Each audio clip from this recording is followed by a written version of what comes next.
Well, a very bright and breezy hello. Easter is coming, hence the ears. So I thought we would have a little bit of fun making a cake because, you know, it's Easter, not Easter, it's Easter. And you could have got to eat as much as you possibly can. So I thought that we would actually have a go at making a carrot cake. Yeah, okay, carrot cake, but we're going to make it look like a giant carrot. Like the giant Easter bunny has come and delivered a giant carrot. So you are going to need, for this, a set of cutters.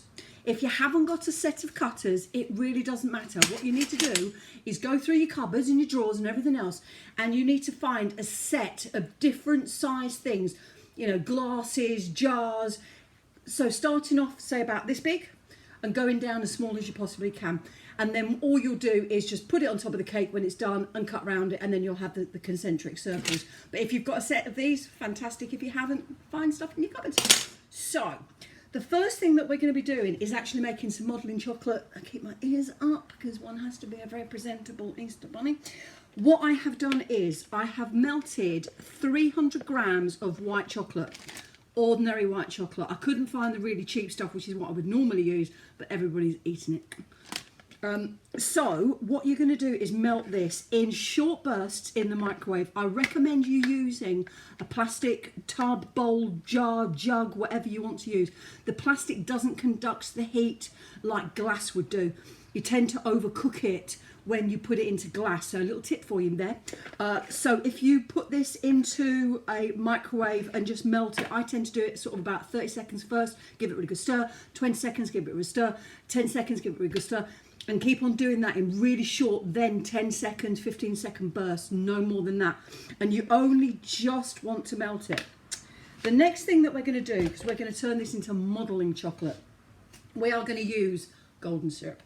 Whichever form you like, it really doesn't matter. So for 300 grams of white chocolate that's been melted, you need to add in 140 grams of golden syrup. This is what turns it from regular chocolate into stuff that you can play with. The kids love this.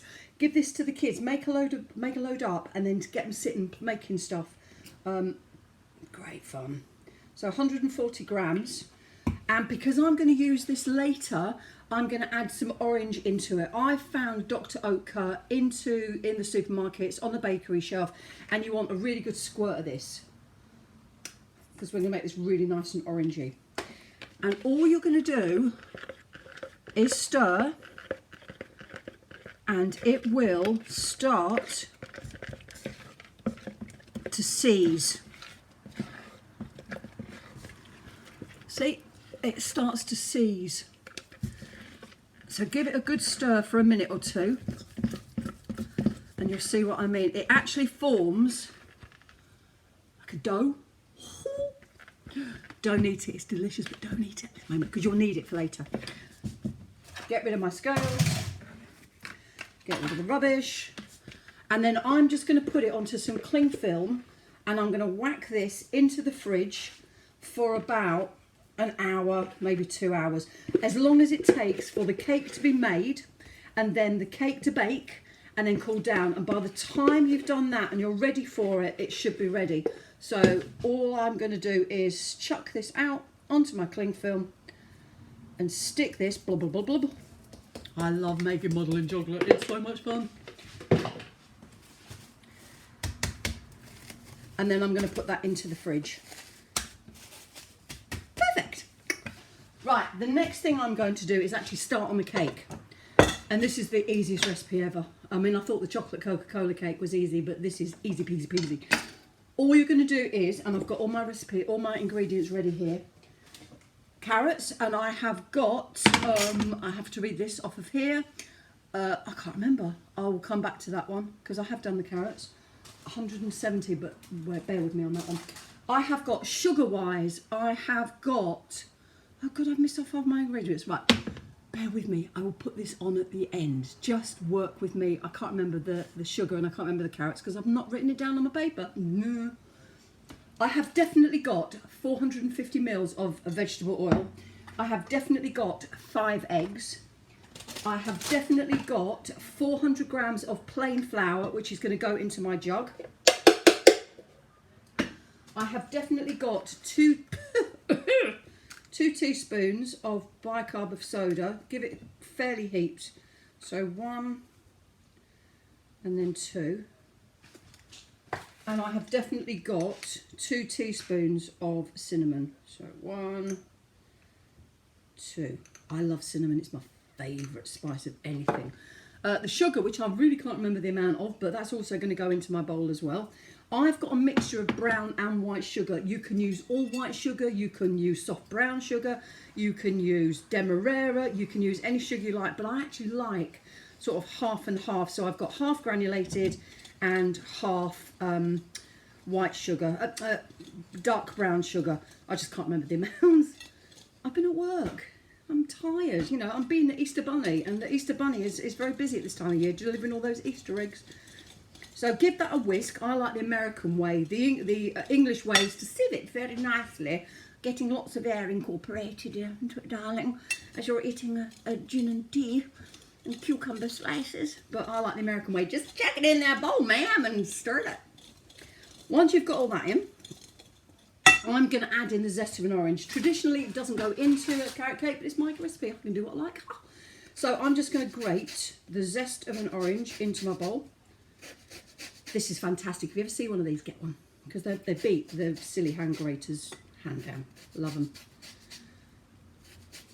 So that's going to go into next.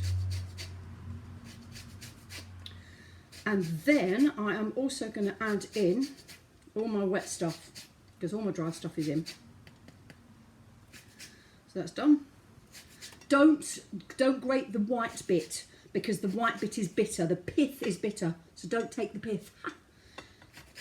Get all the lovely orangey bit in. That's all the flavour.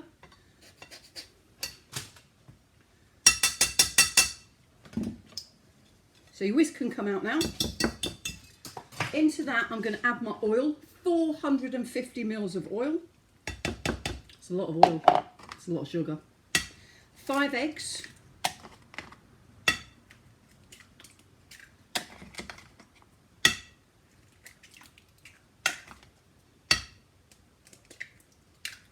Last one.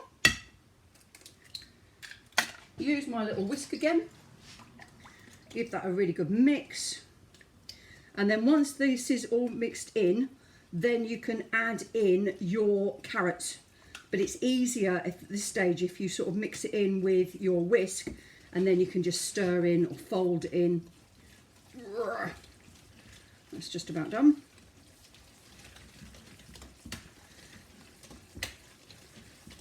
Beautiful. Get that whisk out. Wooden spoon in. Now, traditionally, you could use 100 grams of walnuts, or raisins is another popular one. But you know what? I think they're really boring, and we're not a big nut eater in this house. If you want to put them in, perfect, you can. I have got chocolate orange fudge, which I think sounds delicious. So they're going in as well, 100 grams. And then the last thing I'm going to do is add in all my carrots, and I will tell you the amount for this later. I think it's 170, but don't quote me because I might be wrong.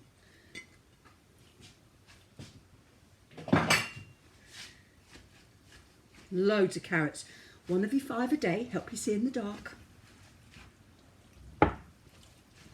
And if you find any pockets of flour, then this is the time that you're going to mix them in. So none of this creaming and stirring and all that nonsense, just whacking in a bowl. I'm getting carrot everywhere. I need my bird. If my bird was here, she'd be sat on my shoulder and eating the carrots. Probably flying down onto the floor and picking them all up. So once you've got it all mixed in, and you can't see any pockets of flour, then you're going to put it into a tin.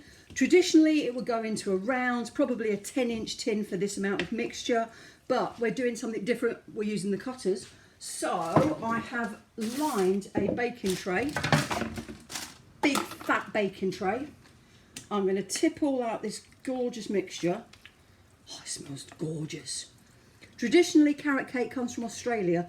The Kiwis, the New Zealanders, they would use courgettes, but the Antipodeans, that's such a big word, would use carrots. And in the war, we used parsnips. Good old English parsnips. So scrape all that out. Get it into your tin. This is about 13 by 9, maybe 15 by 9. And then you're going to pop this into the oven, 180 if you've got a regular oven, 160 if you've got a fan oven, about a 3 or 4, something along those lines. And that's going to go in the oven for about an hour. It might take less. I will let you know when it's baked.